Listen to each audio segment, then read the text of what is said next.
Hi children, so it's time for a story and today we're going to read The Pirates Next Door.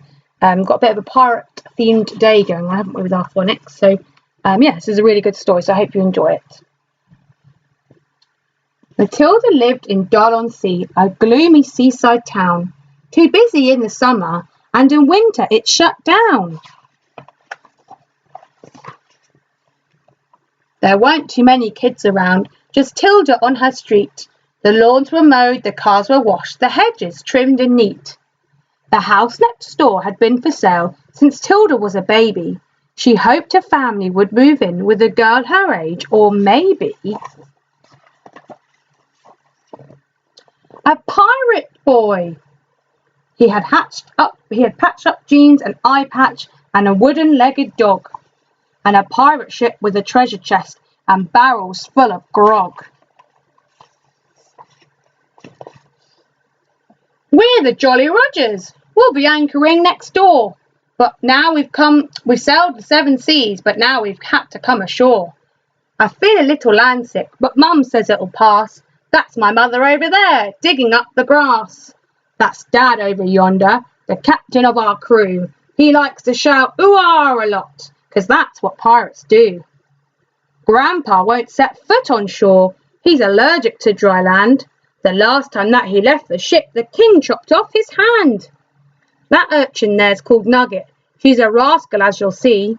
She ain't learned to fire a cannon yet, but then she's only 3. Next morning, Tilda blurted, "Life's not boring anymore. Isn't it fantastic that those pirates moved next door?" But Mum and Dad were not impressed. The neighbourhood will sneer. The way they dress, the way they speak, they won't fit in round here. Their lad is always playing with the most alarming toys. We'd rather you were friends with normal girls and boys. But that very day, young Jim Lad came to Matilda's school. Though no one else would sit by him, Matilda said, "You're cool. You ain't so bad yourself, my lass. For a landlubber, that's rare. I'm a scurvy sea dog, but you'll be all right sitting there." The teacher said Jim should wear shoes, and his uniform was wrong. She wrote a note, but Jim replied, "I won't be staying long. We're only here a little while, so Dad can fix our ship. We ain't cut out for life on land. This stay is just a blip. We are the Jolly Rogers, and we need to be at sea. School's just grand, but understand, it's a pirate's life for me." After school, a neighbour came round for cake and tea. Her name was Mrs. Bumble, from number 33. Miss Pinky called the council to see what they could do. She didn't live through 2 world wars to have pirates spoil her view. "Isn't it disgraceful? On such a lovely street, you'd think that they would try to keep their garden looking neat." "They have to go," said Miss Devine, who lived at 89. "Their teeth are black, their nails are too. This dirtiness will not do. They never wash, their kids have lice, they really don't smell very nice. They wear old clothes and scruffy hats, and I'm told their ships are full of rats." Also cross was Mr. Shaw, the grumpy man at 34. He liked to read the newspaper on his sunlit patio, but the pirate ship blocked out the light, so he said, "They'll have to go. I'd like some peace and quiet, but they're fixing up that boat. Hammering all day and night, that thing will never float." The 2 Miss Yates at 88 told everyone who passed their gate, "We saw them grab the postman. They made him walk the plank. It's lucky he can swim, but we're afraid the postbag sank."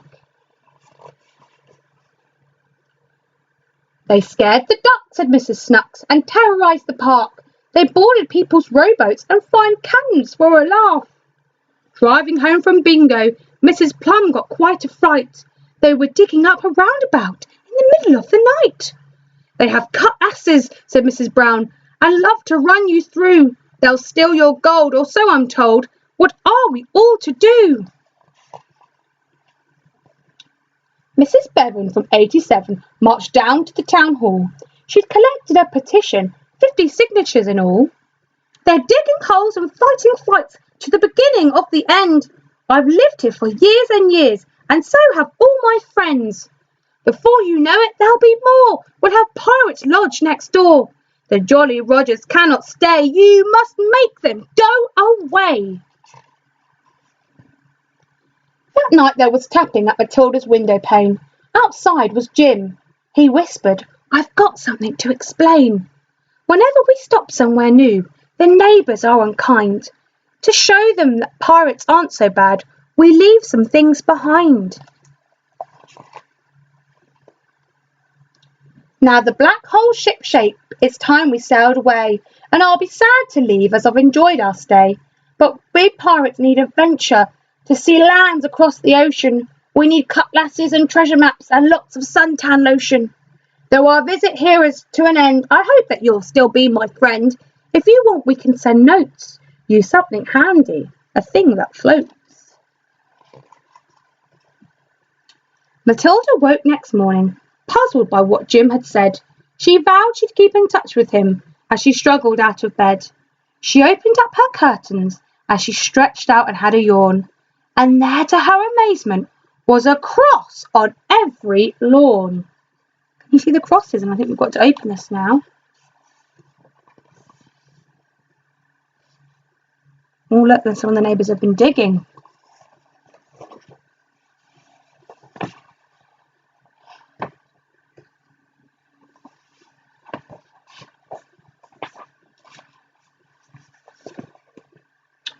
Oh, what a shame they left.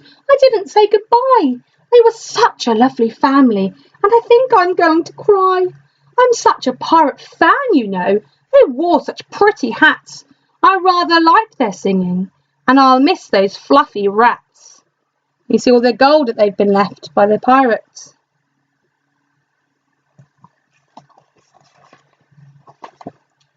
After that, the town went on a landlubbing happily. But Tilda now goes fishing on the jetty by the sea. She's waiting for a message to watch up on the shore from her very pirate friend, the one who lived next door. Now it's time for the school holidays. You can come aboard our ship. We'll pick you up next Tuesday for a special pirate trip. From Jim Ladd.